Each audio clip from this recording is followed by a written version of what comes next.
Comienzo entonces por los criterios generales de este texto, el libro del Apocalipsis, que fue escrito por el apóstol San Juan. Así lo dice el comienzo mismo del libro. Revelación de Jesucristo, se la concedió Dios para manifestar a sus siervos lo que ha de suceder pronto, y envió a su ángel para dársela a conocer a su siervo Juan. Así que es claro que este texto pertenece a San Juan, apóstol y evangelista, autor también de las 3 cartas de San Juan que están en el Nuevo Testamento. Quinte, vos en María Laura, El de los padres fue escrito durante el reinado de Domiciano. Pongo María Laura y familia. Probablemente hacia el año 95 de nuestra era. Sobre la división de este texto, hay mucho que discutir, pero es un tema importante metodológicamente porque de esa división depende la interpretación del contenido. Ahora, el problema es que la clave de división del texto nos ayuda a la interpretación, pero se produce una especie de círculo difícil de romper. La división que asignemos al texto depende del esquema de interpretación que adoptemos. Y ese esquema de interpretación depende a su vez de la división que asignemos. El modo de resolver esta cuestión. Aquí, como estamos solamente en una parte meramente introductoria, les voy a dar un esquema externo que se puede seguir fácilmente siguiendo los títulos que aparecen en la Biblia, en el libro del Apocalipsis. Podemos poner el primer esquema de la división del libro del Apocalipsis. Ustedes van a ver ahí a grandes líneas cómo son los grandes temas, las grandes divisiones de este libro. A ver si aparece ahí en pantalla. Ahí está viniendo. Bueno, ahí. Ustedes ven en la columna de la izquierda la división meramente externa, formal de este texto, siguiendo los grandes apartados. A la derecha tiene una lista de visiones, que son las visiones que aparecen en el libro de Apocalipsis, que son 20, y es la división que hace el padre Castellani en su libro Apocalipsis. Él sigue ese esquema de las visiones, que es un esquema bastante adecuado, porque lo que importa son las visiones, pero eso supone de alguna manera algún criterio de interpretación en el cual ahora yo no quiero introducir. Así que en la columna de la izquierda tenemos, en primer lugar, está dividido el libro en septenarios. El primer septenario es el de las 7 iglesias, que tiene una visión preparatoria y después las famosas cartas a las 7 iglesias. Sigue después los 7 sellos, visiones de 7 sellos de un libro que Jesucristo, bajo la figura del Cordero, va rompiendo y va develando el misterio que allí se contiene.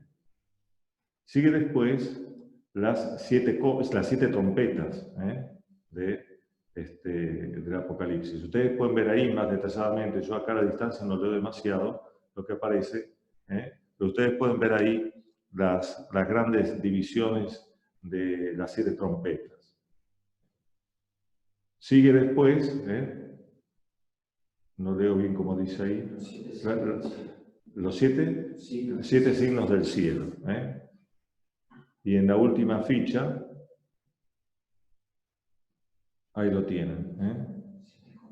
Las 7 copas, después aparecen 7 grandes signos, ¿no es cierto? Voces del cielo. Ustedes lo pueden ver ahí, ese es un esquema muy general. Ahí, lo importante es que son septenarios los que aparecen. ¿Con qué criterio interpretar este texto? Los intentos que se han hecho a lo largo de la historia son muchos y no todos son excluyentes. Una recta interpretación debe echar mano de cada uno de estos criterios o esquemas de interpretación. Aquí yo los voy a mencionar brevemente porque hay que tenerlos en cuenta a la hora de leer el texto. Acá, así. Bueno, los esquemas interpretativos. Hay un esquema interpretativo que se llama milenarismo. Propiamente no es un esquema que se pueda aplicar a todo el texto, sino más bien a partir del capítulo 20. El milenarismo es una doctrina sobre el fin de los tiempos. Hay un milenarismo que se llama Craso, que afirma que el reinado de Cristo antes del fin del mundo durará 1000 años. Es decir, no viene el fin del mundo con la venida del anticristo, sino que a partir de la derrota del anticristo viene un periodo de 1000 años en el que los hombres van a disfrutar de todos los bienes mesiánicos, pero este milenarismo es craso porque incluye dentro de esos bienes los bienes también carnales. Este milenarismo es contrario a la fe, ha sido condenado, no lo podemos profesar, evidentemente. Pero hay otro milenarismo que es mitigado, que dice que después de la derrota del anticristo, Cristo reinará durante 1000 años antes de la parusía, es decir, antes de su última venida. Este reinado será un reinado de Cristo que no estará visible en la tierra, será a través de sus santos y tendrá un reinado, los hombres tendrán bajo este reinado un periodo de tiempo de felicidad espiritual. Este milenarismo mitigado no fue condenado por la Iglesia, pero la Iglesia, el magisterio de la Iglesia, recomienda no enseñarlo porque es peligroso. Para poder entender este milenarismo, se supone una lectura literal del libro del Apocalipsis. ¿Qué quiere decir esto? El libro del Apocalipsis, como ustedes sabrán, está lleno de imágenes y de símbolos. Entonces, ¿cómo se lo puede entender literalmente? Literalmente quiere decir que se interpreta esos símbolos según el significado más inmediato que tienen. No porque cada parte de ese símbolo tenga un significado específico. Si nosotros vemos, por ejemplo, que aparece la bestia con 7 cabezas, con 10 cuernos, o los 4 vivientes que están repletos de ojos por dentro y por fuera, evidentemente no se puede hacer de eso una representación inmediata. Tiene un significado, un simbolismo. Bueno, ese simbolismo es el sentido literal. No se puede entonces interpretar metafóricamente, según este esquema del milenarismo, ese capítulo 20 como referido a el tiempo de la Iglesia, sino literalmente se refiere a un tiempo que viene después de la venida del anticristo. Es opinión discutida si este es el modo de interpretar ese capítulo 20 o no, pero es un esquema de interpretación que hay que tenerlo en cuenta. Por supuesto que el sentido literal no se puede aplicar de manera exclusiva, hay que prestar atención también al simbolismo que está repleto el libro del Apocalipsis para poder entenderlo bien. Otro esquema o método interpretativo del Apocalipsis es lo que se llama la recapitulación, que es muy importante y es uno de los esquemas tradicionales para entender cómo procede San Juan en la explicación de las visiones que ha tenido. Según este método interpretativo, tenemos septenarios, de tal manera que el séptimo apartado de un septenario se relaciona con el septenario siguiente. De tal manera que el septenario que viene después como que recapitula lo que se daba en el septenario anterior. Entonces yo tengo un septenario de 7 sellos, el séptimo sello abre inmediatamente al tiempo de la parusía o final de los tiempos. Pero en vez de desarrollar ese séptimo sello, ese tiempo final, comienza una serie de 7 signos que recapitulan el septenario anterior. Ese es el método que se llama de la recapitulación, y por eso tenemos repeticiones de septenarios. El Apocalipsis, entonces, según este criterio de la recapitulación, lo que nos narra son las vicisitudes de la Iglesia desde la encarnación hasta el fin del mundo, hasta la parusía de nuestro Señor Jesucristo. Pero retomando este esquema, esta historia, bajo distintos puntos de vista, una y otra vez a través de los distintos septenarios. Este esquema de los septenarios es el básico y fundamental, pero uno encuentra en el Apocalipsis también otros cuerpos temáticos que no son septenarios y que están como incrustados dentro de los septenarios, que ya vamos a ver algunos de ellos. esos cuerpos así que no son septenarios, no responden al criterio de la recapitulación. Pero los septenarios están concatenados entre sí según este criterio de la recapitulación, que es un criterio importante para poder entender el desarrollo del libro. Ha habido en la historia de la interpretación del Apocalipsis otro criterio interpretativo que considera el contenido del libro como referido a la historia del mundo o de la Iglesia. Se usa entonces este criterio para dividir las épocas o edades de la Iglesia. Tenemos ahí el segundo esquema, una segunda división, una de las tantas que se da sobre cuál sería la división en etapas de la historia de la Iglesia según el libro del Apocalipsis. Ya les digo, esta es una, hay montones de estas pero todas responden a este esquema, ver en el Apocalipsis la historia de la Iglesia dividida en etapas. Ahí se puede hacer más grande, a ver, lo pueden ver. Hay un primer esquema, el de arriba, que dice en la Iglesia hay 7 periodos, que son esos: los apóstoles contra los judíos, los mártires contra los romanos, los doctores contra los arrianos, las vírgenes contra los musulmanes, la Iglesia contra Babilonia, la época del anticristo y el milenio o la consumación. Acá lo puedo ver más fácil, mejor. Ese es uno. Y el siguiente, ahí está, se divide, gracias. Esto se divide, la historia de la Iglesia, como, teniendo en cuenta las 7 cartas con las que comienza el libro del Apocalipsis. Se dice que esas 7 cartas no son simplemente 7 cartas a las iglesias que existían en la época de San Juan, sino que son 7 épocas de la Iglesia. Y ahí están, en ese esquema, ahí están presentadas. Ustedes lo pueden ver. Un esquema interpretativo, entonces, el de la historia de la Iglesia. Otro sistema de interpretación es ver en el Apocalipsis la descripción del fin de los tiempos. Es lo que habitualmente consideramos cuando afrontamos el tema del Apocalipsis. Pareciera que lo que narra el Apocalipsis es lo que sucederá al fin de los tiempos. Y por eso, generalmente se intenta ver si el tiempo presente que estamos viviendo es el tiempo apocalíptico descrito por el libro del Apocalipsis, es decir, el final de los tiempos. Aquí hay todo un tema para desarrollar. ¿Qué significa que un tiempo sea apocalíptico? Si uno entiende el libro del Apocalipsis según este esquema, es decir, el que dice que el libro del Apocalipsis habla del fin de los tiempos, estar en un tiempo apocalíptico significa estar en el tiempo final. Pero cuando uno lee el libro del Apocalipsis, pareciera que se refiere a situaciones que no son las finales, las últimas, la parusía, la venida del Señor o por lo menos la derrota del anticristo.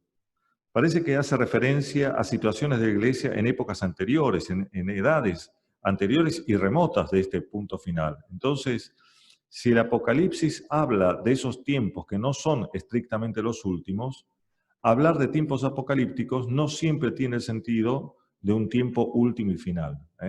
Así que eso depende de cómo yo vaya a interpretar y qué pregunta le vaya a hacer al texto.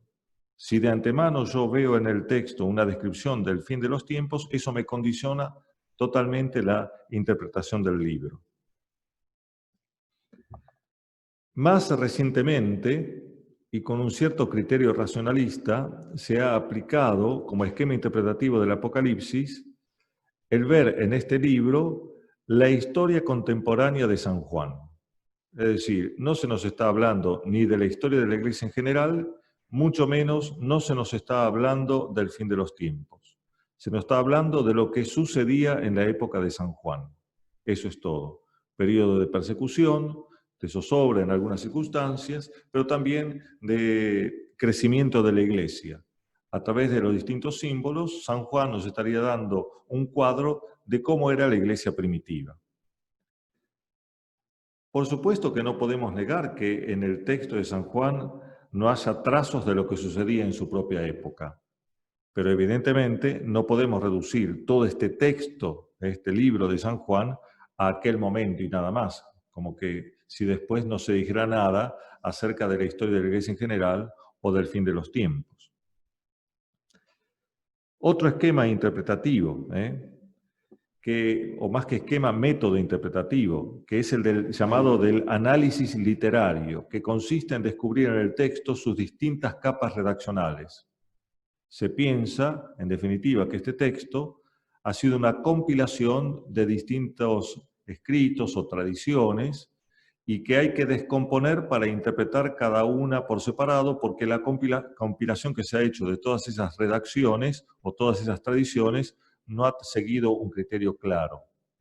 Esto evidentemente deshace la unidad del libro, no es un criterio que haya que tener exclusivamente para interpretar el texto.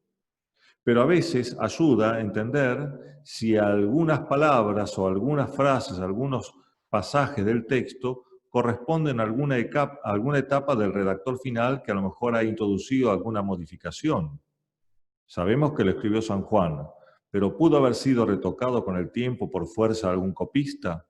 Saber eso puede ayudar a la interpretación, pero evidentemente ese no es el criterio último de comprensión del texto. Se ha intentado explicar, en la misma línea un tanto racionalista, el libro del Apocalipsis en comparación con otras religiones. Hay un modo evidentemente equivocado de leer así el libro del Apocalipsis, que es comparar las imágenes y visiones que presenta San Juan con las mitologías que hay en otras religiones. Por ejemplo, se ha dicho que la mujer que aparece en el capítulo 12 del Apocalipsis es en realidad una reedición cristiana del mito de Leto, amante de Zeus, que fue perseguida por la serpiente Pitón. Ven así semejanzas que meramente externas, accidentales, pero se supone, por esta comparación con las religiones, que el texto de San Juan, en definitiva, no es más que una reedición cristiana de aquellos mitos. Este modo de interpretar el Apocalipsis no es equivocado, no es verdadero. Pero las religiones comparadas nos pueden ayudar bajo cierto aspecto, es mostrarnos el significado religioso de algunos símbolos que usa San Juan.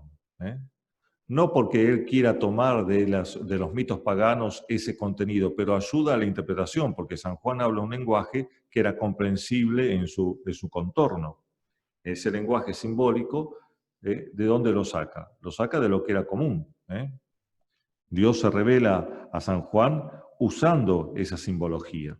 En este sentido, así restrictivo, las religiones comparadas podrían ayudar en parte a la comprensión del texto.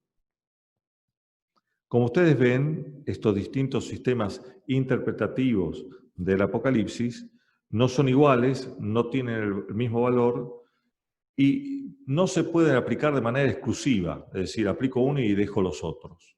Hay que tratar de usarlos todos según el texto que esté analizando. No todos a la vez, alternativamente, algunos a la vez, otros separadamente, pero todo eso depende del texto, con lo cual ustedes ya pueden ver que la lectura de este texto es bastante compleja y hay que estar atentos a varios factores, varios detalles, varios recursos para poder leerlo correctamente. Y aún así, uno muchas veces va a tener una interpretación solamente probable. Es decir, no será errónea, pero puede haber otras que sean distintas. ¿Cuáles son entonces las claves que tenemos que tener para interpretar este texto? En primer lugar, el nombre Apocalipsis proviene de la primera palabra de este libro, que es Apocalipsis. En griego significa revelación o revelaciones. Aquí se habla de una revelación de lo que va a suceder al final. Es importante esta aclaración, porque por la semejanza o la igualdad de las palabras nos podemos deslizar de una comprensión hacia otra. Apocalipsis en el texto tiene el sentido de revelación. Pero existía en la época de San Juan lo que se llama la literatura apocalíptica.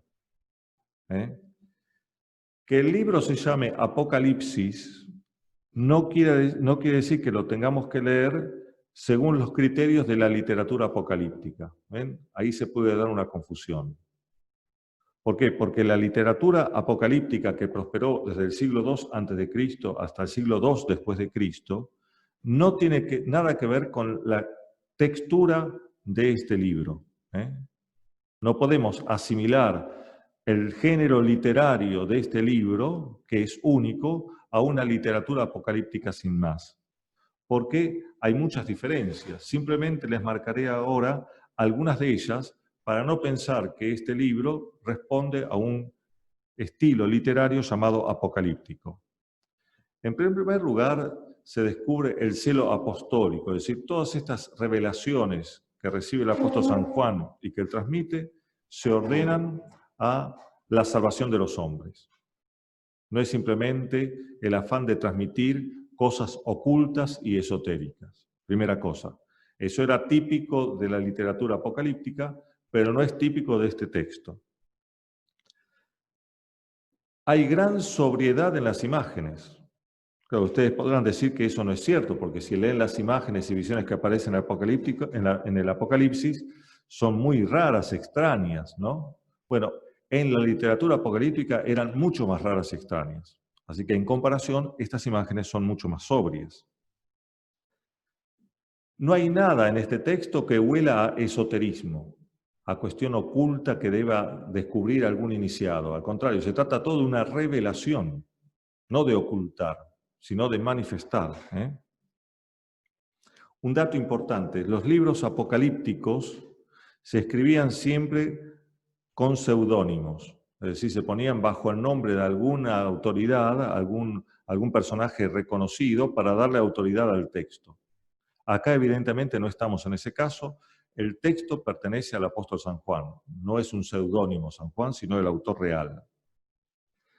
El dato más importante, ahora vienen los datos más importantes que distinguen la literatura apocalíptica de este texto, que es la afirmación de la historia. Aquí, bajo imágenes, bajo símbolos, bajo visiones, se nos está hablando de acontecimientos históricos. Primera cosa. Y segundo, que aquí hay profecía. Los libros apocalípticos no son profecías reales, sino más bien a veces es la narración de hechos presentes contados como si el autor estuviera en el pasado y los estuviera profetizando. Son profecías autorrealizadas, podríamos decir. Pero en el caso del Apocalipsis no es así. Son profecías que se refieren, como dice acá, en el versículo 1, lo que habrá de suceder pronto. Es decir, es una verdadera profecía, lo cual ya nos introduce en el estilo profético de transmitir las enseñanzas de Dios, que no es simplemente una narración cronológica, histórica, de lo que Dios habla. Hay una cantidad de imágenes que hay que saber interpretar. Por supuesto, a diferencia de los libros de género apocalíptico, el Apocalipsis es un libro inspirado. El primer criterio entonces de interpretación es distinguir entre Apocalipsis y literatura apocalíptica. Segundo criterio de interpretación. Hay en el Apocalipsis constantes referencias al Antiguo Testamento. Y aquí esto también hay que saber leerlo bien. No quiere decir que San Juan construya con su propio ingenio, en base a imágenes del Antiguo Testamento, un libro que en definitiva no sería del Nuevo, sino una recopilación de datos del Antiguo Testamento. Las referencias al Antiguo Testamento son importantes, pero para explicar lo nuevo, es decir, estamos siempre dentro del Nuevo Testamento. Esas imágenes del Antiguo sirven para explicar el Nuevo, y no solamente como un recurso pedagógico, como algo que se usa para entender con más claridad lo que está sucediendo ahora, sino por el misterio mismo de la historia, que es lo que justamente tenemos que descubrir en el libro del Apocalipsis.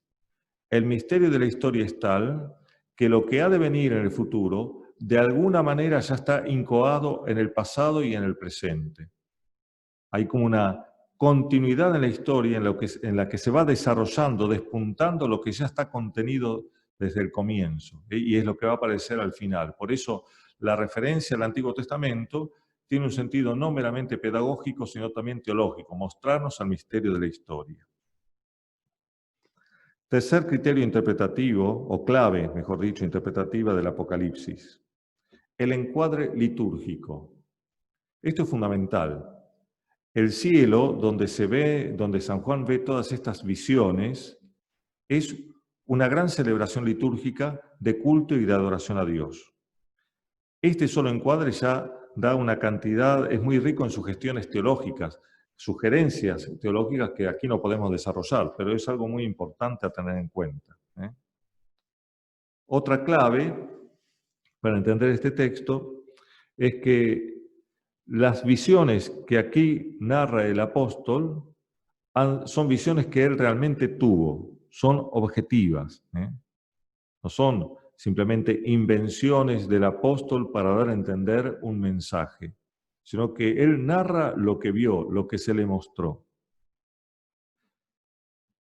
Hay entonces en las imágenes un simbolismo, que es el simbolismo propio de la visión, que representa algo que hay que descifrar, pero a su vez en el texto encontramos interpretaciones hechas por algún ángel o algún personaje de esas visiones que también muchas veces son simbólicas. Entonces es una interpretación que hay que saber interpretar. Un criterio importante, otra clave más para la interpretación del texto, es que no se puede buscar en todas las visiones, en cada rasgo de esa visión, un significado propio. No sería de nunca terminar. Las visiones nos hablan en su globalidad y en algunos pormenores, pero no en todos los detalles. Otra clave muy importante. Lo esencial del libro del Apocalipsis es lo que anuncia, lo que profetiza. No es lo más importante la datación cronológica de lo que profetiza. Es decir, que lo que profetiza nosotros no tenemos que buscar en primer lugar en qué momento de la historia se ha cumplido. Porque lo que nos está narrando el libro del Apocalipsis es la esencia de las cosas. No es ilegítimo tratar de ver si esa esencia de la historia se realiza en un periodo más que en otro, pero esa realización no puede ser excluyente. De manera que si yo tomo, por ejemplo, el cuarto sello y digo que se produjo en este momento de la historia particular, entonces ya no puedo ver ese cuarto sello producido, realizado en otro momento de la historia. ¿Por qué? Porque lo que ese cuarto sello me narra es un aspecto de la esencia de la historia que está presente a lo largo de toda la historia. Entonces el libro del Apocalipsis me habla más de la esencia de la historia que de la cronología. Criterio importante porque si no yo al libro del Apocalipsis voy a ir a buscar a ver si en este momento presente se está dando alguna de las imágenes que allí se narran y a ver si estoy más cerca o más lejos del fin de los tiempos. Una clave también muy importante para entender el texto es que el libro testimonia la pedagogía de la misericordia de Dios.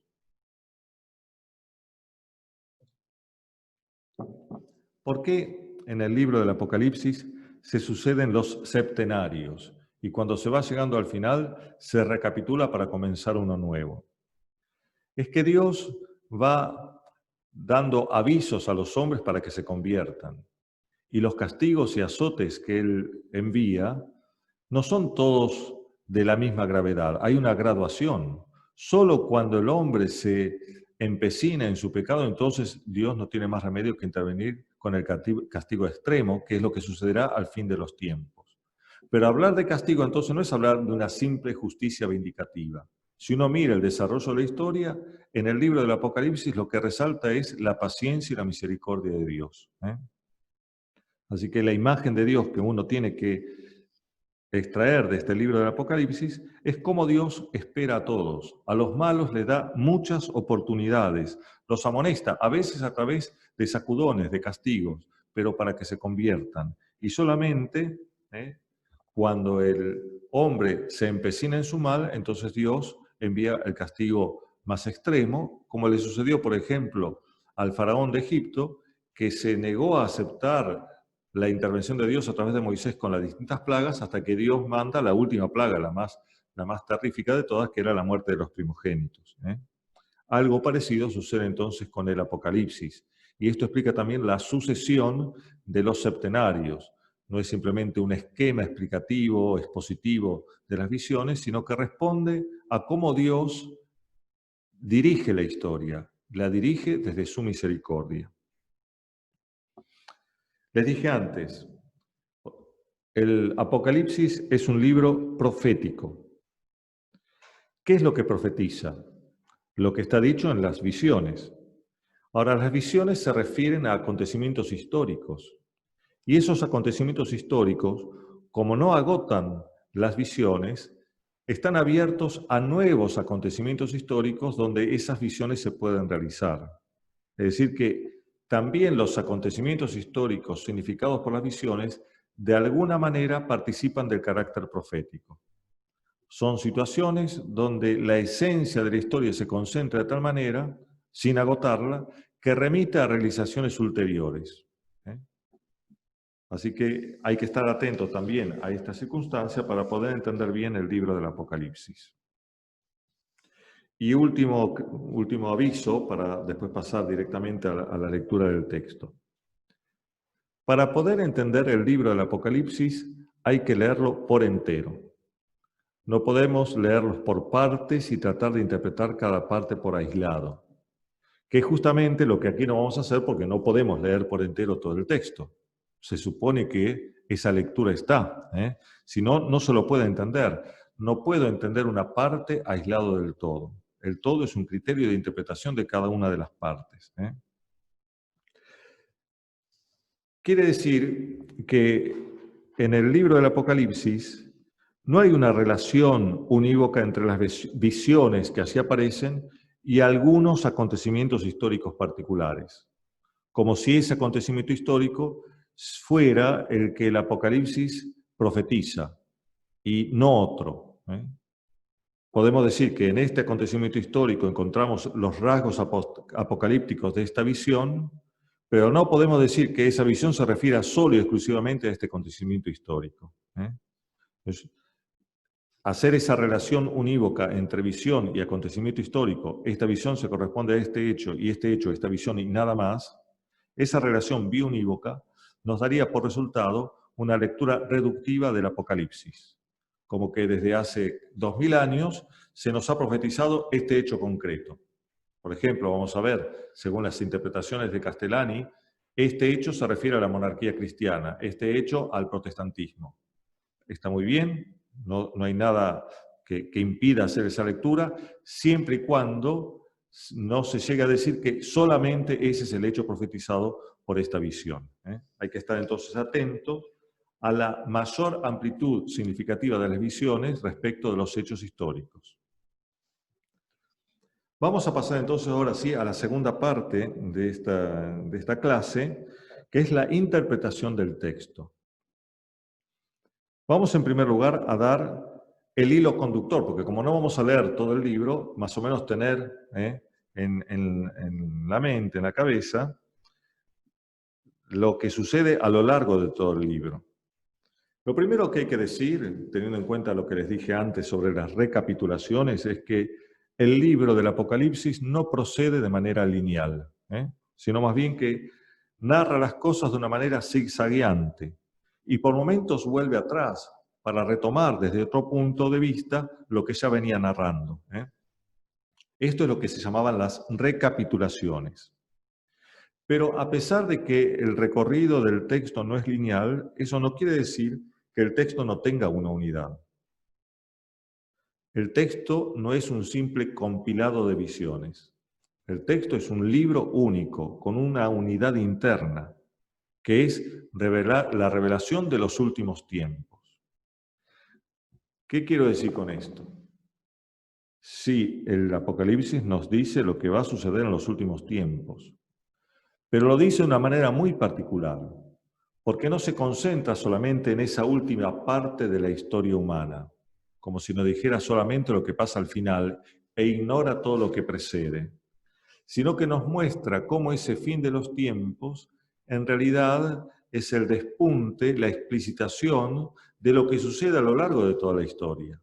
Solo que allí va a aparecer de una manera concentrada y máxima. El fin es lo que le da sentido a todo el recorrido. Por eso sí, es una revelación del fin de los tiempos, pero viendo no solamente cómo es el fin de los tiempos, aparece en el último momento de la historia, sino como despunta aquí y allí, como esencia de la historia, en distintos momentos históricos. Quiere decir que el Apocalipsis no es una historia anticipada del fin. El fin, entonces, como le decía, es una clave para entender los distintos momentos históricos. El método de la recapitulación no consiste entonces en repetir, vuelvo atrás y retomo lo mismo. No, se vuelve atrás para captar esa esencia y movimiento de la historia desde distintos puntos de vista que nos van manifestando por superposición el misterio de la historia. Es difícil entender el Apocalipsis porque lo que trata de mostrarnos es algo muy oculto y misterioso. El misterio de la historia, y eso lo hace por superposición de imágenes, de visiones, y eso es lo que comanda la recapitulación. Para poder entender entonces el sentido de la historia, hay que tener una visión de conjunto de todos los septenarios. Por eso decía, hay que leer el libro entero. ¿Cuál es el hilo conductor de la historia? Les presentaré cómo lo hace Castellani, que me parece que es bastante interesante, aunque algunas cosas pueden ser complementadas.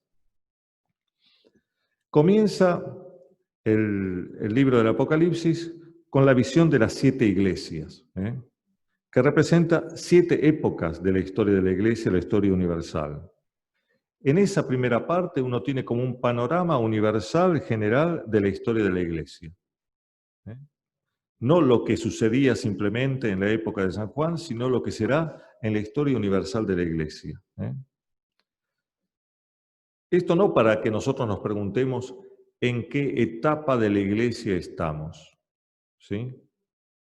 Porque, ya les digo, esas distintas etapas a veces se sobreponen y tenemos en un mismo momento histórico aspectos de la Iglesia de la Odisea y aspectos de la Iglesia de Teatira y aspectos de la Iglesia de Éfeso. A eso me refería antes cuando decía que no había que buscar relaciones biunívocas entre las visiones y los hechos históricos. Porque un hecho histórico se puede referir a varias visiones y una visión a varios hechos históricos. Castellani afirma que esta interpretación de las 7 iglesias como 7 etapas de la historia de la Iglesia Universal es probable. Importante esta aclaración por este punto. Si la interpretación es probable, quiere decir que no es cierta, segura. Es probable. Está fundada, y Castellani la funda en la interpretación de varios padres de la Iglesia, que en esto no son unánimes, pero tienen autoridad como para fundar la interpretación. Quiere decir que esta interpretación probable, nosotros le podemos dar un asentimiento probable. ¿Qué significa esto? Que la opinión contraria o distinta se la puede aceptar también. Para poder descartar una opinión probable, hay que mostrar que es falsa. No basta mostrar que es distinta de otra. Cuando a veces se dice, a partir de ese criterio de interpretación que refiere el Apocalipsis a la historia contemporánea de San Juan, que estas 7 iglesias no pueden ser 7 etapas de la historia de la Iglesia Universal porque se refiere a las 7 iglesias de la época de San Juan y nada más. Se está yendo en contra de este principio, porque decir en una opinión distinta que las 7 iglesias son las 7 iglesias contemporáneas de San Juan, no me está diciendo que sea falso decir que esas 7 iglesias representan 7 etapas. Entonces, si yo le doy un asentimiento probable, quiere decir que no lo puedo asegurar de manera cierta, 100%, de manera que lo que sea contrario es falso, pero no se me puede decir que lo que digo no tiene sentido. Y muchas de las interpretaciones que se hacen del Apocalipsis son así, son probables, fundadas, pero probables. Y a esos hay que darles entonces el asentimiento probable. Después de las 7 iglesias viene la visión del Cordero y del libro sellado. Esa visión significa el dominio profético de Cristo sobre toda la historia. Es lo que en realidad quiere mostrar el Apocalipsis, y por eso después de las 7 iglesias, que nos da un panorama general, va como directamente al núcleo, la esencia de la historia. Todo está dominado por la realeza de Jesucristo. Él es el único que puede deshacer, abrir los sellos de este libro que muestran los designios de Dios sobre la historia. De esos 4 primeros sellos se sueltan 4 jinetes: el blanco, el rojo, el negro y el verdoso, o algunos dicen el amarillo, en ese orden. Según Castellani, esos jinetes, esos caballos, representan la monarquía cristiana, la guerra, el hambre y la muerte. Como nosotros vamos a estudiar más detenidamente estos sellos, dejo una explicación más detenida para después. El 5.º sello deja de ver el resultado de la persecución, que son los mártires. El 6.º sello, hay una intervención de Dios que da comienzo a la parusía. Y esa intervención de Dios pone como un periodo de calma en el proceso de la historia, que es el tiempo para la asignación marcado de los elegidos, que es una multitud ingente de personas que fueron fieles a Dios. 4 primeros sellos que forman una unidad, 2 sellos más hasta llegar al 6.º, y cuando está el 7.º sello, ahí el autor recapitula. Y en vez de presentar la parusía, que es lo que uno espera, recomienza de nuevo otro septenario. Ese nuevo septenario es el septenario de las 7 trompetas, que para Castellani representan distintas herejías de la historia. Arrio, Mahoma, el cisma de Focio y Miguel Cerulario, la falsa reforma o protestantismo, los filósofos del siglo XVIII, la guerra de los continentes. La 7ª trompeta otra vez sería la parusía. Pero antes de entrar en la parusía, aquí hay uno de esos cuerpos que no responden adecuadamente a los septenarios. Hay una especie de visión, un paréntesis, podríamos decir, que es la de un ángel con voz de león, que vamos a interpretar después, que trae a San Juan un pequeño librito que tiene que comer para poder revelarlo. Ya veremos eso. Después de este librito vienen otras visiones, antes de que suene la 7ª trompeta, que será la visión de los 2 testigos y la medición del templo. Después de esto vienen las visiones centrales del Apocalipsis: la mujer vestida de sol, el dragón que la ataca y las 2 grandes bestias o fieras, la bestia de la tierra y la bestia del mar y la bestia de la tierra. Terminado eso, vienen las 7 copas. Otra vez, un nuevo septenario, donde se nos muestra cómo, a fuerza del empecinamiento de los hombres, Dios interviene cada vez con más rigor, para finalmente presentar la última batalla, el reino milenario, el juicio final y la Jerusalén celeste o triunfante. Esas son las grandes líneas del libro del Apocalipsis. Vamos entonces ahora a la interpretación particular de los textos.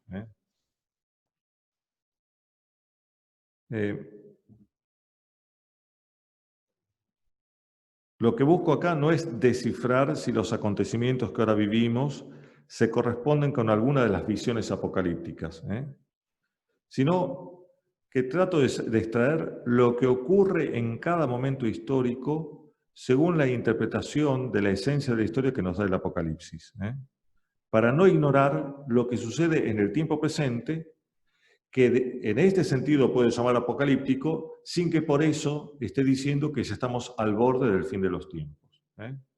Eso es a veces un modo muy muy extendido de entender el Apocalipsis, de referir los hechos presentes como si fueran ya los últimos, ¿no? En los hechos presentes puede haber situaciones apocalípticas sin que el fin sea inminente, ¿eh?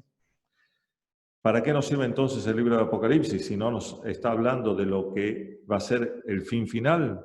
Nos está hablando de lo que nos sucede en el presente, y eso siempre es importante porque nos muestra el designio de Dios sobre la historia, que es un designio de misericordia y de victoria de Dios sobre el pecado, ¿eh?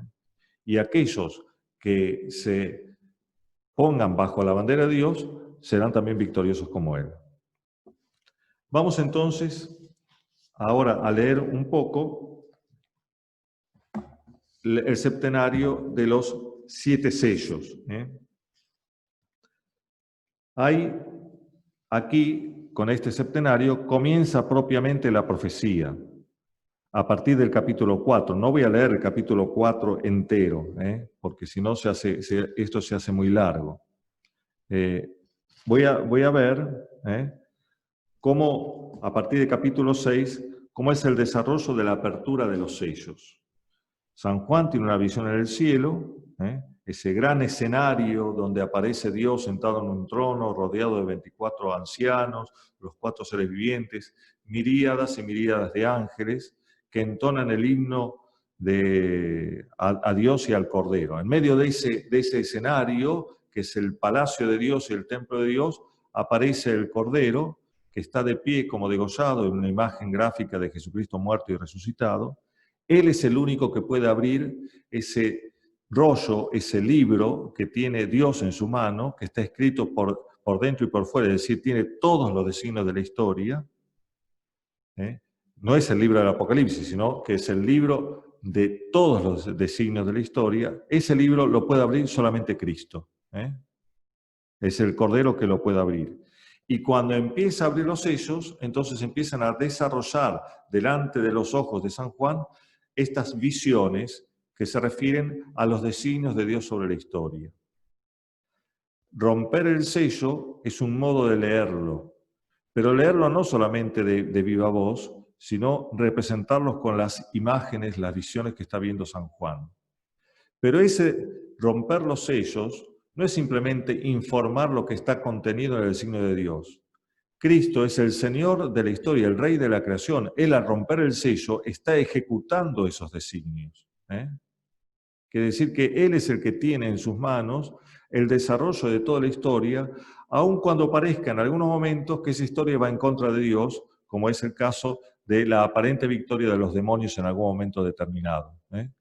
Nada de eso escapa al designio de Dios y al gobierno divino. Es Cristo que tiene en sus manos el desarrollo de la historia. Y por eso lo que se está diciendo en el libro de Apocalipsis es que la esencia de la historia es la victoria de Dios, la victoria de su misericordia sobre aquellos que han sido fieles a Dios. Ese es lo que siempre está en el trasfondo de la historia que narra el libro del Apocalipsis. Voy a leer entonces directamente el texto del Apocalipsis a partir del capítulo 6 para entender para poder interpretarlo. Dice así: seguí viendo, cuando el Cordero abrió el primero de los 7 sellos, oí al primero de los 4 vivientes que decía con voz como de trueno: ven. Miré y había un caballo blanco, y al que lo montaba tenía un arco.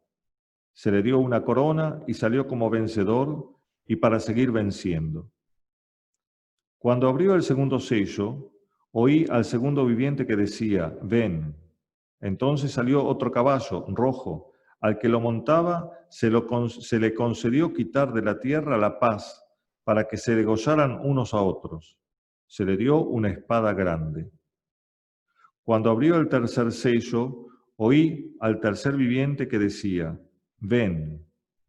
Miré entonces y había un caballo negro. El que lo montaba tenía en la mano una balanza.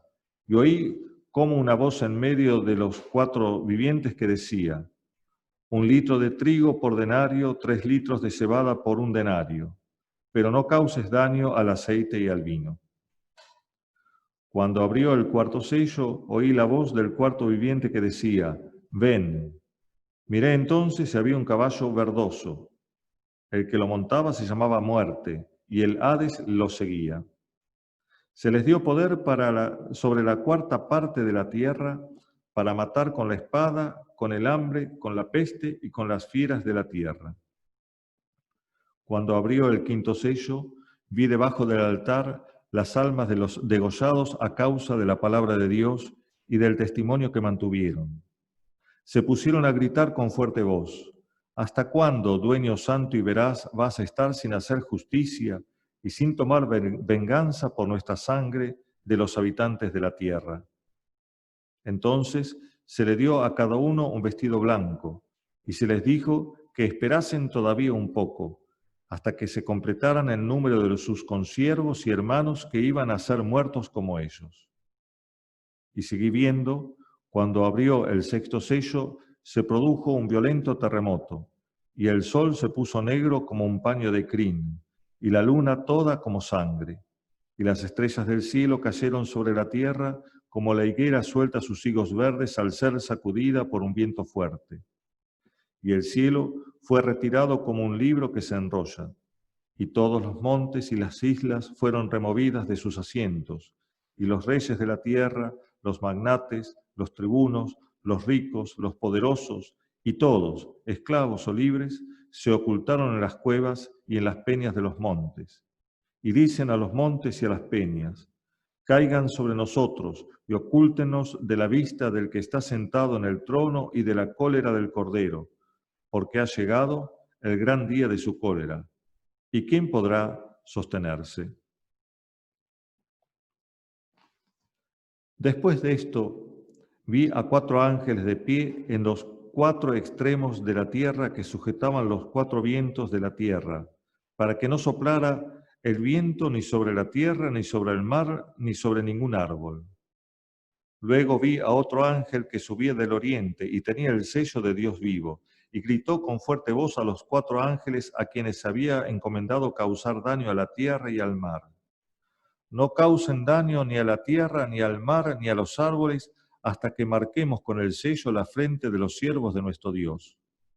Y oí el número de los marcados con el sello: 144.000 sellados, de todas las tribus de los hijos de Israel. Después miré y había una muchedumbre inmensa que nadie podía contar, de toda nación, raza, pueblo, lengua, de pie delante del trono y el Cordero, vestidos con vestiduras blancas y con palmas en sus manos.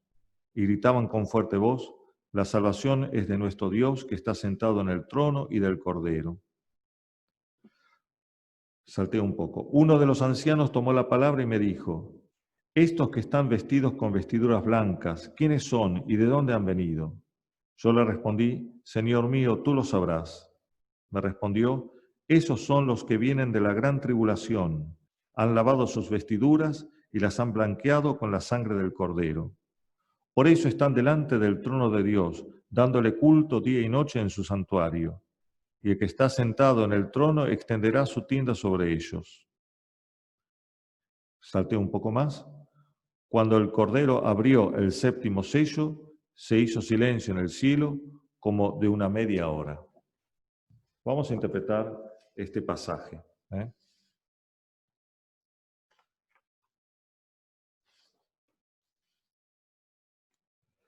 Esta visión se refiere a los sellos que cierran el libro.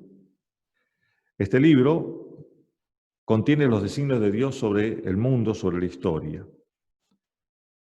En la medida en que va siendo abierto, entonces se van sucediendo los acontecimientos que allí están contenidos, y ya le decía que no solamente se los manifiesta, se los da a conocer, sino que también se los ejecuta. Jesucristo, el Señor de la historia, realiza esos acontecimientos. Al Señor se lo aclama con este título particular: el que era, el que es y el que viene. La traducción castellana es un poco pobre. El que viene habría que traducirlo más bien en un sentido más activo: el que está viniendo. El que era en su vida temporal, el que es por su resurrección, pero además el que está viniendo. El misterio de Jesucristo no se comprende sin esta última cláusula. El Señor no es solamente el que vino a la tierra, murió por nosotros y resucitó. Es el que va a restaurar toda la historia y ya la está restaurando porque está viniendo. No es que tenemos que esperar que venga y mientras tanto no pasa nada. El Señor está viniendo y acabará su venida con la parusía que culminará toda la obra. Es decir, que la parusía forma parte culminante del designio de Dios sobre la historia. Y eso es lo que realiza Jesucristo.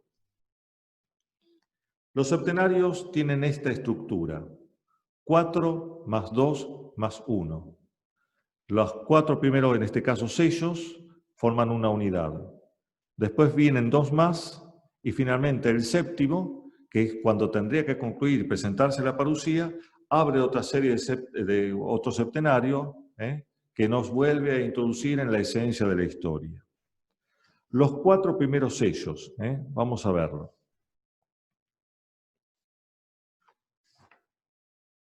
Se nos dice, Castellani nos dice, que al revelarse estos sellos se nos transmiten las causas históricas de la parusía. La expresión hay que entenderla bien.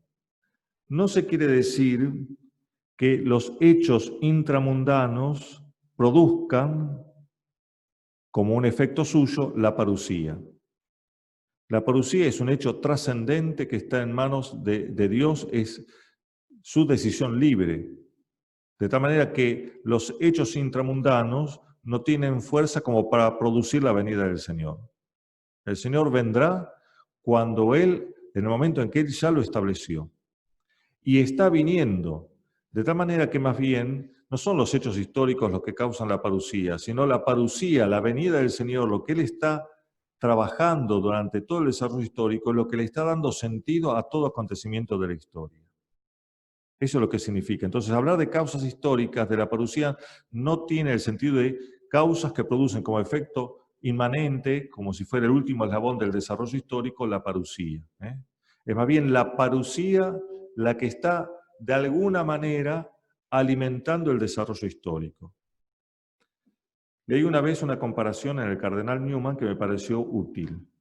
Nosotros decimos que a medida que pasa el tiempo, la parusía, el fin de los tiempos, está más cerca. Pero eso es poner la parusía en el punto final del desarrollo histórico, ¿no? Es como entonces pensar que los acontecimientos históricos de alguna manera van preparando ese momento final. Pero el cardenal Newman dice, nosotros no estamos yendo hacia la parusía como si fuera el término de un camino. En realidad la historia es como ir caminando al borde de un precipicio. La parusía siempre está ahí, es ese precipicio que nos separa de la otra parte. Está siempre ahí, puede irrumpir en la historia en cualquier momento. O sea que no nos estamos acercando a la parusía siempre está presente en cada momento histórico.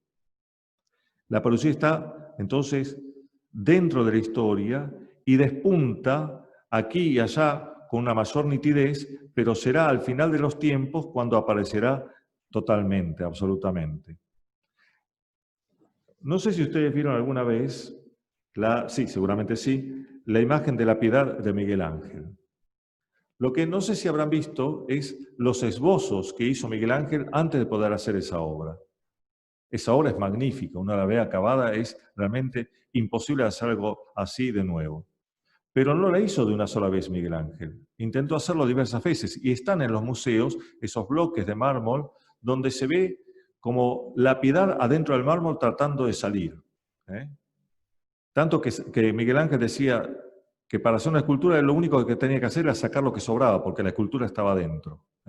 Bueno, la parusía está dentro de la historia, está saliendo, está creciendo, está allí. No es algo que tenemos que esperar solamente para el final. Los sellos entonces se abren sucesivamente. 4 que forman una unidad y que están coordinados con el quinto. Los primeros 4 sellos sueltan 4 caballos con sus 4 jinetes. Esos 4 caballos representan el primero al imperialismo, es el caballo blanco. Ese imperialismo trae la guerra, segundo caballo, que es el rojo. Las consecuencias de la guerra son el hambre, tercer caballo, que es el negro.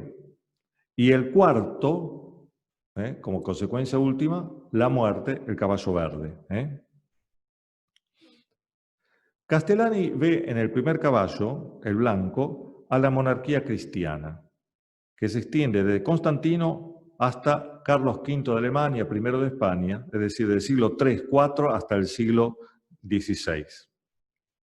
Se basa Castellani en la interpretación que daban San Ireneo y San Juan Crisóstomo de este hecho, aunque evidentemente ellos fueron anteriores a todo este periodo. Tenemos que decir, en base a lo que les dije antes, que esta interpretación es verosímil, es decir, es probable. Tiene un punto débil, y es que el caballo blanco forma unidad con los otros caballos, y los otros caballos son elementos negativos de castigo, y no puede entonces, desde este punto de vista, concebirse a la monarquía cristiana como un elemento negativo. Entonces, siguiendo otros autores, prefiero ver en este caballo blanco al imperialismo, es decir, a esta fuerza de conquista que se extiende en el mundo y que lo hace no con los mejores criterios éticos y por lo tanto trae aparejado después en su unidad la guerra, el segundo caballo. La guerra, y así la entiende también Castellani, es aquello que profetizó el mismo Señor. Habrá rumores de guerra, dice el Señor, pero todavía no es el fin. Es solamente el comienzo de los dolores. Cuando se abre el tercer sello, surge el tercer caballo. También Castellani ve en esto la consecuencia de la guerra, que es la carestía, el hambre. Él ve también ahí el capitalismo. Lleva ese jinete una balanza en sus manos, que es símbolo de la gran necesidad, no símbolo de la justicia, sino más bien de la carencia, de lo que hay que medir para que alcance. Se entiende ese símbolo con lo que dice después. Una voz le pone límites. No tiene que tocar ni al aceite ni al vino, y se le pone un precio al trigo y a la cebada. Un precio excesivo. Se puede comprar con un denario, pero el denario es el jornal del trabajador, quiere decir que todavía se puede algo. Les decía antes que los castigos de Dios son progresivos y no desata todo su furor desde el comienzo. Aquí hay un castigo, pero tiene su límite. Hay hambre, pero no es total. El cuarto sello va un poco más todavía en el castigo. Hace salir la apertura del cuarto sello al cuarto jinete. Es un caballo verde o amarillo, según algunos. Y es la muerte, viene acompañado del Hades, que es el lugar de los muertos. Que resume a los anteriores, porque tiene en su mano, recuerden que dijimos, la espada, el hambre, la peste y las fieras. Castellani ve en la alusión a las fieras que a veces usaban para martirizar a los cristianos. De tal manera que este caballo, que es la muerte, no es simplemente la muerte consecuencia del hambre o de la guerra, que también lo es, sino que también es la muerte por la persecución a los cristianos, la muerte de los mártires. De tal manera que el jinete es el diablo, que persigue la iglesia y deja en su camino al tendal de muertos que son mártires. ¿Sí? 4 sellos entonces que forman una unidad. Al abrirse surgen estos cuatro caballos que producen estos castigos, estos azotes. El quinto les decía que está inmediatamente relacionado, porque al fin y al cabo, estos castigos que se vierten sobre la humanidad porque no se acercan a Dios y al contrario el diablo tiene como dominio sobre ellos, incluso se ensaña con los fieles martirizándolos, todo eso queda como resultado, lo que se descubre cuando se abre el quinto sello, que es la multitud de los que murieron por causa de la palabra de Dios, que están bajo el altar. ¿Qué nos dice esta imagen? En primer lugar, nos dice que el cielo donde está Dios no es simplemente un palacio, sino también un templo, un lugar de culto. Es decir, una indicación interesante, el cielo será el culto perpetuo dado a Dios. Los ancianos, los vivientes, los ángeles se postran ante el anciano y el cordero. Ese será el cielo. Por eso ahí hay un altar, y bajo ese altar están los mártires. Pero lo segundo que se nos dice con esta imagen es que la muerte de los mártires es un acto de culto, ¿sí? No es simplemente un testimonio de fe, que lo es evidentemente. Es un acto de culto, el culto que inauguró Cristo en la cruz. La muerte de los mártires entonces es un verdadero sacrificio y el lugar propio para estar los mártires entonces es el altar. Esos mártires claman justicia, le piden a Dios que obre pronto, que se vengue de aquellos que hacen el mal en la tierra. Y Dios responde con palabras de consuelo. Aplaca con estas palabras, Dios, las ansias de estas almas que esperan que Dios se manifieste definitivamente. Se les dice que tienen que esperar todavía un poco, hasta que se complete el número de los mártires.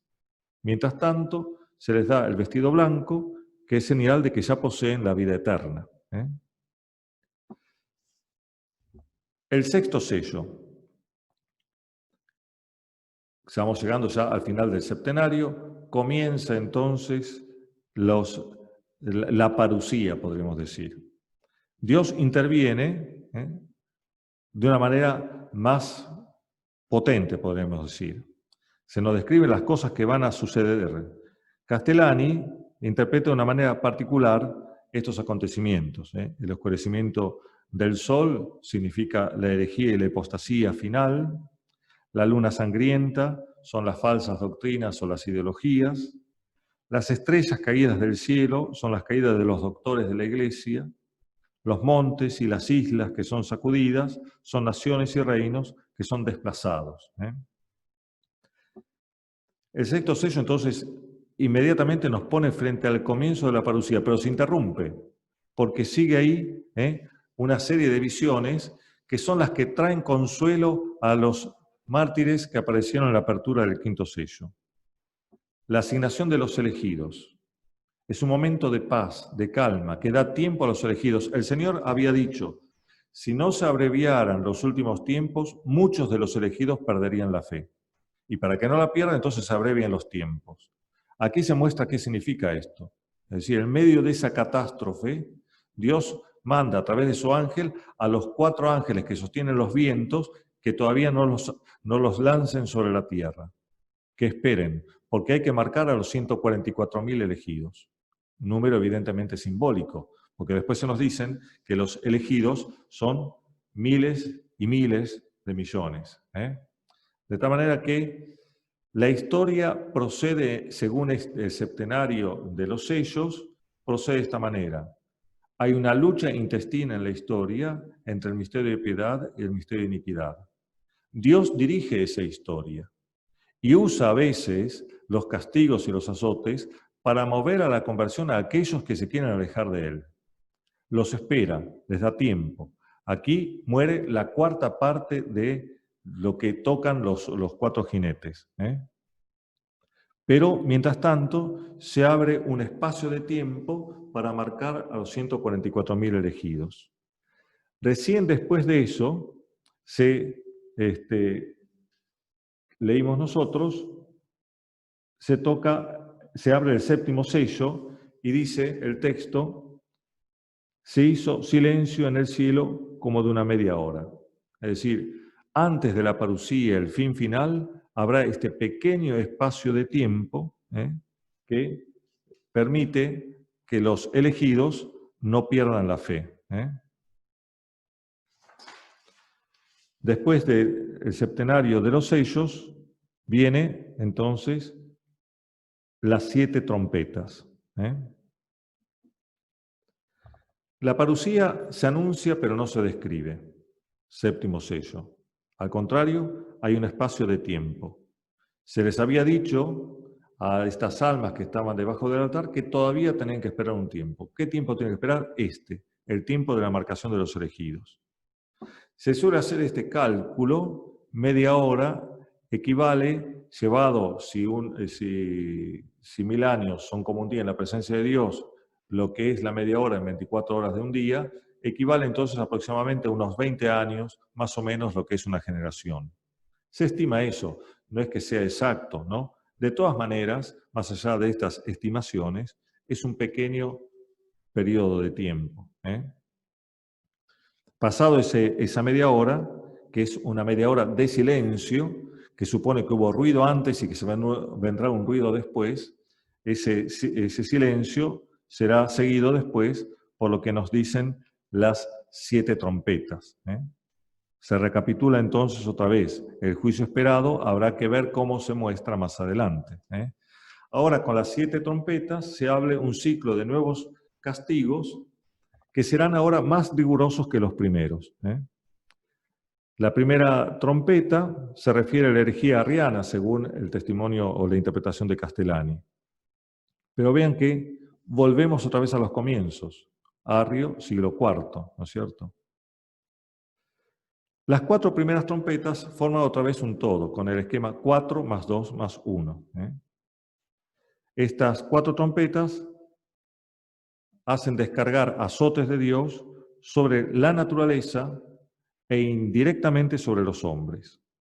La primera trompeta afecta las propiedades, la segunda el comercio, la tercera la bebida, la cuarta tiene resonancias cósmicas. ¿Cómo vamos de tiempo?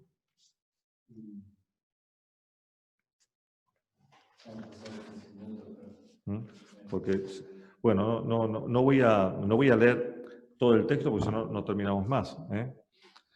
Pero las trompetas, entonces, la primera trompeta produce una caída de piedras y fuego mezclados con sangre sobre los continentes y las plantas.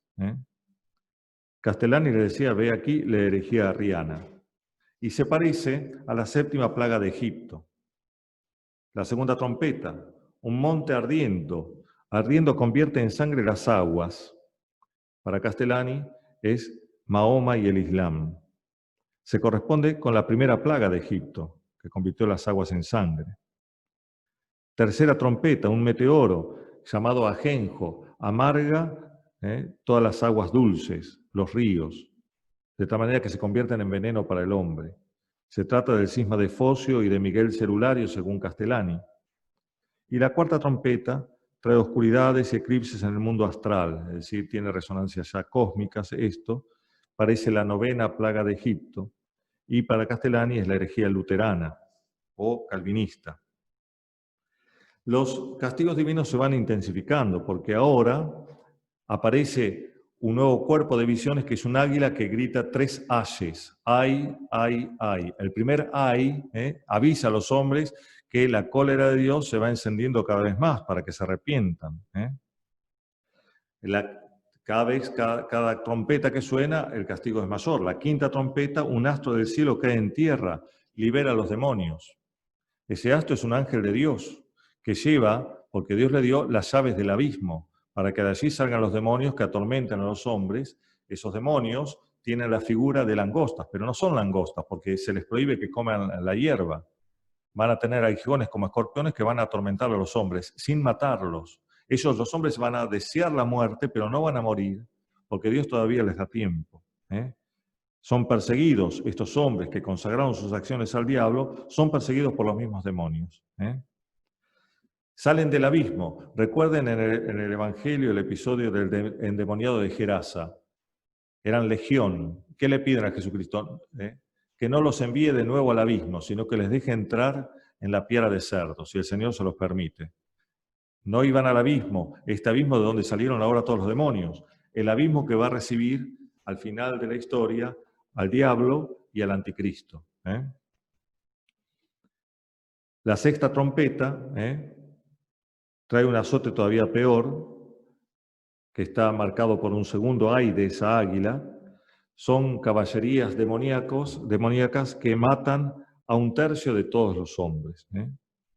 La obstinación del hombre es cada vez peor. Cuanto más lo busca Dios, más se alejan ellos de él, lo cual significa que el fin se acerca. El fin es anunciado por la 7ª trompeta. Pero antes se impone un mensaje de consuelo. Es decir, antes de que venga la parucía, otra vez el mensaje de consuelo. Un ángel se le aparece ahora en tierra a San Juan con voz de trueno. Su voz resuena, hace un eco de 7 truenos que representan 7 secretos. San Juan se apresta a copiar lo que está escuchando, pero se le dice, eso no lo tenés que escribir, que tiene que quedar sellado. no sabemos bien a qué se refiere eso, pero sí le da este ángel a San Juan un pequeño libro, que no es el libro que tenía Dios en sus manos, sino un pequeño libro que está abierto y que por lo tanto tiene que enseñarse, tiene que transmitirse, que San Juan tiene que comer. Será dulce en su boca y amargo en su estómago. Lo tendrá que devolver, es decir, lo tendrá que devolver a través de la profecía.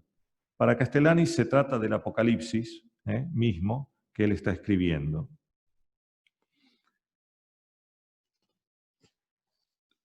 Paso adelante, dejo ahora esto simplemente para dar una breve indicación acerca de la mujer, el dragón y las dos bestias, porque cuando suena la tercera trompeta, y después de este periodo así de consuelo, aparece la imagen de la mujer, del dragón y las dos bestias. La mujer es una figura simbólica de difícil interpretación, porque puede corresponder tanto a la Iglesia como a la Santísima Virgen. Cuando viene el fin de los tiempos, se nos va a revelar en ese acontecimiento último el sentido de toda la historia, representado por la lucha entre el dragón y la mujer. Una lucha en la que el dragón será vencido y la mujer será salvada. En ese caso representa la Iglesia. Pero como el dragón no puede vencer definitivamente, hace la guerra a los elegidos, suscitando del mar una bestia que será el anticristo, y después de la tierra otra bestia, otra fiera, que será el profeta del anticristo. Eso es lo que sucederá al final de los tiempos, porque es lo que sigue después de la séptima trompeta. Después la historia se retomará con el septenario de las 4 copas. Pero, digamos, eso que se representa después de la séptima trompeta condensa el misterio de toda la historia. No es solo lo que va a pasar al final, sino lo que viene sucediendo escondidamente a lo largo de toda la historia. Y por esta razón, San Juan, en una de sus cartas, habla de los anticristos que ya han venido. Él habla aquí en el Apocalipsis del anticristo que vendrá, pero en las cartas habla de los anticristos que ya vinieron. ¿Cómo podemos compaginar una cosa con la otra? La compaginamos si tenemos presente que lo que aparece en el final de la historia es lo que va impregnando y nos va mostrando el sentido de cada acontecimiento histórico. Los tiempos entonces sí son apocalípticos, lo son desde el comienzo, porque desde el comienzo está en lucha el misterio de piedad contra el misterio de iniquidad.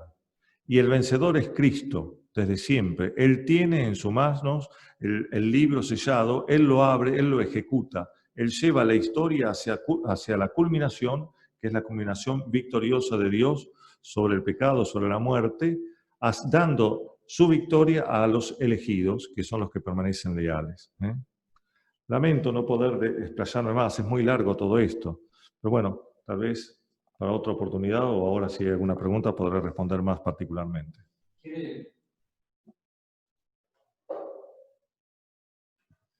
Aquí la gente, mientras usted va hablando, está activa. Algunos proponen una segunda parte para completar todo porque les va gustando. O quiere redondear ahora, como usted quiera. La segunda parte podría ser el redondear en menos de media hora no puedo hacerlo. ¿Quiere que dejemos para el martes y el martes retomamos? ¿El martes este? Bueno, puede ser, sí. Sí, puede ser. Muy bien. Sí, lamento, pero y eso que elegí solamente algún aspecto del Apocalipsis, ¿no? Pero de todas maneras, si se trata de redondear, voy a la idea central. El Apocalipsis, por lo menos yo no lo leo como una crónica anticipada del fin, sino como mostrando la esencia de la historia, lo que sucede en todo tiempo, solo que en algunos momentos podemos encontrar una correspondencia más cercana con algunas de las visiones, porque en esos momentos aparece más visiblemente lo que ocurre en todo tiempo, ¿no es cierto? La esencia de la historia. Entonces podemos decir, sí, este realmente es un momento apocalíptico más claro. Pero no quiere decir que los otros momentos no lo sean, que ese sea el único momento apocalíptico que concentra todo el sentido de la historia. Bueno, eso.